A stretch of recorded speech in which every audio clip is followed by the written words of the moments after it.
मऊगंज जिले के हिंदू नेता संतोष तिवारी द्वारा पुलिस प्रशासन को कल 24 घंटे के भीतर कार्रवाई का अल्टीमेटम दिया गया था, फिर भी गंभीरता नहीं दिखाई गई, जिसके बाद आज दोपहर एसपी ऑफिस के समक्ष आमरण अनशन करेंगे। दरअसल मऊगंज जिले के मुस्लिम युवक द्वारा एक हिंदू युवक सहित भाजपा विधायक प्रदीप पटेल और उनकी बेटी को लेकर अश्लील बात बोलने एवं जान से मारने की धमकी को लेकर मऊगंज पुलिस प्रशासन द्वारा कोई सख्त कदम नहीं उठाने से एक समुदाय विशेष का हौसला बढ़ाने का काम किया जा रहा है। जिले में दहशतगर्दी से लोगों में भय बढ़ रहा है और आतंक का माहौल है। सीएम के दौरे को देखते हुए भी प्रशासन की अराजक कार्यशैली बरकरार है। आइए आपको दिखाते हैं किस तरह से अनशन को लेकर तैयारी की जा रही है, क्या चेतावनी दी जा रही है। विराट 24 न्यूज के लिए मऊगंज से राजेश दुबे की रिपोर्ट। जिस तरह से महादेवन में अतिक्रमण के मुद्दे को लेकर अब लगातार घटनाक्रम चालू है, हिंदुओं को धमकी, यहाँ तक कि आप और आपके परिवार जनों को अपमानजनक शब्दों को सुनना पड़ रहा है और यहाँ तक कि धमकी दी गई है। ये सब किस तरह से चल रहा है? अब ये देखिए, जिन लोगों ने अन्याय अत्याचार किया है, आज हमारे विधायक बनने के बाद, सांसद बनने के बाद, भाजपा की सरकार बनने के बाद अन्याय करने को उनको नहीं मिल रहा है। वो आक्रोशित है। वो आक्रोश में वो मार पीट, जान से मारने की धमकी, अब शब्दों का इस्तेमाल कर रहे हैं, जबकि सारा कुछ न्याय संगत है, प्रक्रियाएं न्याय संगत है।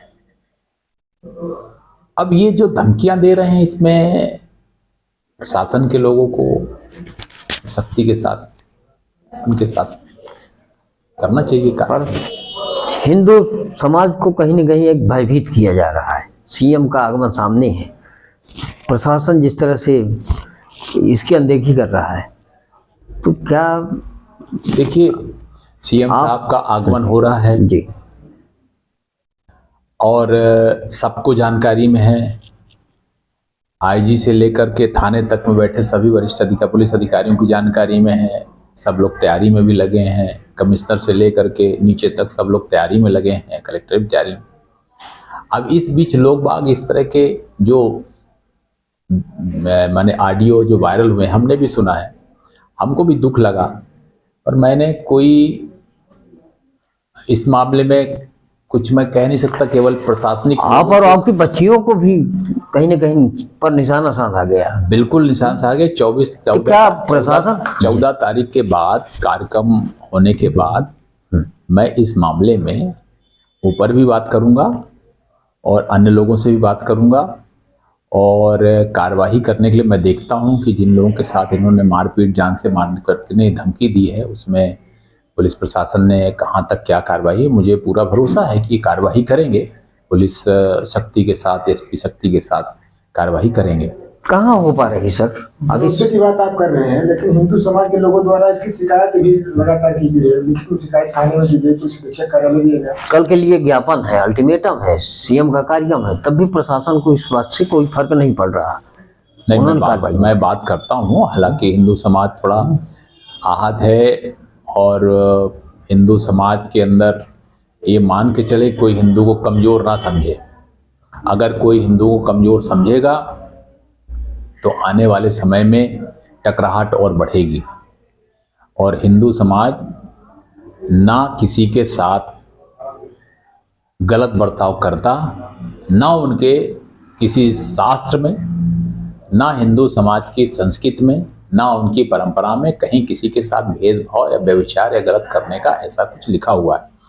इसलिए इसका कोई ये मतलब ना निकाले कि हिंदू शांत है, धैर्यवान है, तो कोई इसके साथ चाहे जो करेगा। अब वो ज़माना नहीं है जब हमारे मठ और मंदिरों को तोड़ दिया गया था, मुगलों का वो शासन नहीं है। अब जो शासन चल रहा है उसमें अब हमारे मठ, मंदिर और हिंदू समाज को कोई छेड़ेगा तो उसका प्रतिकार हिंदू समाज करेगा। और सर, हिंदुत्ववादी सरकार है प्रदेश में, देश में, यहाँ प्रशासन जो है कहीं न कहीं जो है तो देखा जाए तो मुस्लिमों का बचाव और हिंदुओं पर जिस तरह से कार्रवाई कर रहा है, यही चीज़ तो ध्यान में आने के बाद ये सब घटनाएं हो रही। ये चीज़ें प्रशासन की चूक तो ये है, ये प्रशासनिक चूक का मैटर है। इसी चूक के कारण तो ये सब चीज़ें हो रही हैं। अगर ये नहीं होता तो मजाल है किसी को फ़ोन में गाली दे, फ़ोन में जान से मारने की धमकी दे और बोले कि मेरा टेप कर लो, जिसको बताना हो बता दो। इतनी हिम्मत, ये कहीं ना कहीं प्रशासनिक चूक की वजह से। तो ये सरकार तक पहुंचना चाहिए ना। बिल्कुल पहुंचना है। उसी को पहुंचाने के लिए हिंदू समाज लगा भी, हम भी पहुंचाएंगे। न्यू खुशी मोबाइल जंक्शन एवं furniture house.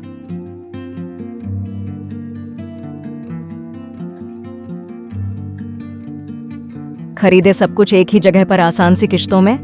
New Khushi mobile junction एवं फर्नीचर हाउस में मोबाइल, सोफा, बेड, अलमारी, बक्सा, पेटी, सिंगारदानी, TV, fridge, AC, washing machine, शादी का संपूर्ण सामान एक ही जगह में उपलब्ध है।